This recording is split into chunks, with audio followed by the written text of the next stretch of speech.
ہمارے مسجدوں پر حملہ ہو سکتا ہے، ہماری شناخت پر حملہ ہو سکتا ہے، ہماری شہریت پر تو حملہ CAA کا قانون بنا دیا گیا۔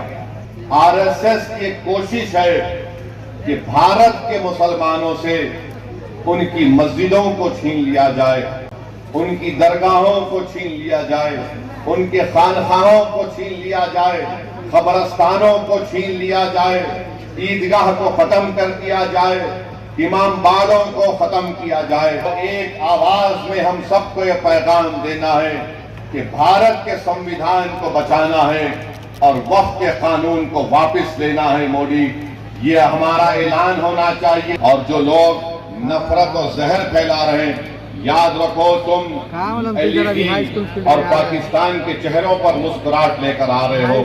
ہم یہ چاہتے ہیں کہ ان ظالموں کے چہروں سے مسکراہٹ ختم ہو جائے۔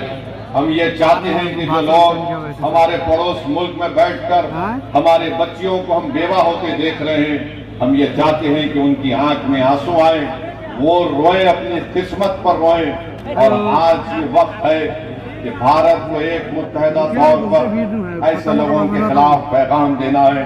ہم بھارت کے پردھان منتری سے اس بات کا مطالبہ کرتے ہیں کہ جتنے 26 لوگ وہاں پر مارے گئے، بھارت سرکار ان کو شہید کا رتبہ دے تاکہ لوگ ہمیشہ کے لیے ان کو یاد رکھ سکیں۔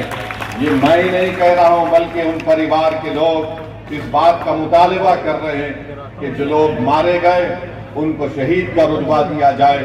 جو مارے گئے ان کے پریوار کے لوگ کہہ رہے ہیں کہ ہم انتظار کر رہے ہیں کہ کب ہمارے مرنے والوں سے انصاف ہوگا۔ ہم امید کرتے ہیں کہ بھارت سرکار ایک ٹھوس اور مضبوط اقدام کرے گی تاکہ آتنکواد کا خاتمہ ہو سکے۔ دوسری بات میرے عزیز دوستوں اور بزرگوں، میں نے کہا کہ میری خوش قسمتی ہے کہ میں یہاں پر اس تاریخی سرزمین پر آیا ہوں، اور جو لوگ بہار ہو یا بھارت ہو یہاں پر زہر اگل رہے ہیں سماجوں کے درمیان میں، سمودائے کے درمیان میں ان کو یاد دلانا چاہتا ہوں کہ بدخ میاں انصاری نے جو قربانی دی اس کو یاد رکھو۔ ان کو کہا گیا کہ گاندھی جی کے کھانے میں زہر ملا دیا جائے، تو شخص نے کہا کہ میں نہیں ملا سکتا، اور جا کر گاندھی جی کو بتا دیا کہ آپ کے کھانے میں زہر ڈال دیا گیا ہے۔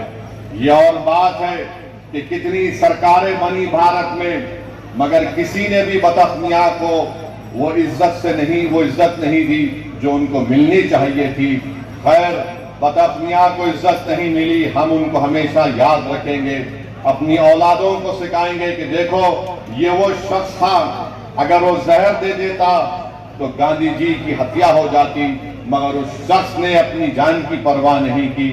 ہم ہمیشہ ایسے مجاہدین کو یاد رکھتے ہیں، اور ہم ہمیشہ اس بات کو آپ سے کہیں گے کہ ایک طرف بدخ میاں انصاری ہے تو دوسری طرف گوڈسے ہے۔ اس دیش کو فیصلہ کرنا پڑے گا کہ کیا وہ گوڈسے کے زہر کو اپنائیں گے یا پھر بدخ میاں کے اشتریاق کو استعمال کریں گے۔ جس نے زہر ڈالنے کے لیے کہا گیا تھا اس نے کہا میں گاندھی کو زہر نہیں دے سکتا، میں بھارت سے غداری نہیں کر سکتا۔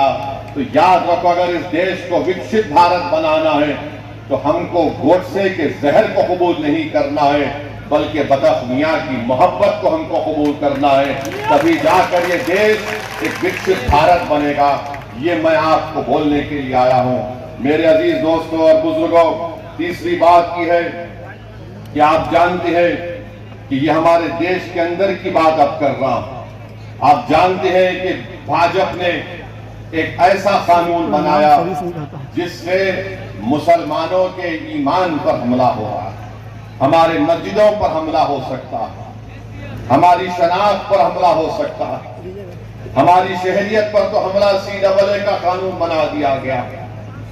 یاد رکھیے یہ وقف ترمیمی قانون 2025 جو بنایا گیا ہے یہ صرف اور صرف RSS کی ایک کوشش ہے کہ بھارت کے مسلمانوں سے ان کی مسجدوں کو چھین لیا جائے، ان کی درگاہوں کو چھین لیا جائے، ان کے خانقاہوں کو چھین لیا جائے، قبرستانوں کو چھین لیا جائے، عیدگاہ کو ختم کر دیا جائے، امام باڑوں کو ختم کیا جائے۔ میں آپ سے اپیل کر رہا ہوں کہ آپ اس کالے قانون کے خلاف متحدہ طور پر کھڑے ہو جائیے، اور ایک آواز میں ہم سب کو یہ پیغام دینا ہے کہ بھارت کے سمویدھان کو بچانا ہے اور وقف کے قانون کو واپس لینا ہے۔ مودی، یہ ہمارا اعلان ہونا چاہیے، کیونکہ یہ قانون بابا صاحب امبیڈکر کے بنائے ہوئے سمویدھان کے فنڈامنٹل رائٹس کے خلاف بنایا گیا ہے۔ مجھے افسوس ہے اس بات کا کہ نتیش کمار، چراغ پاسوان، کشواہا صاحب، چندرا بابو نائیڈو، جینت چودھری، کمارا سوامی نے اس قانون کی، اس کالے قانون کی تائید کی۔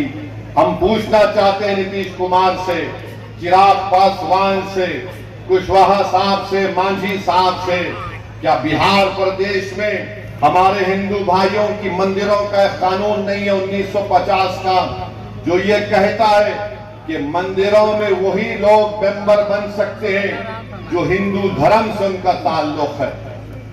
جب آپ کے لیے کوئی بات اچھی ہے تو پھر مسلمان دھرم کے وقف بورڈ میں آپ کیسے کسی غیر مسلم کو ممبر بنائیں گے؟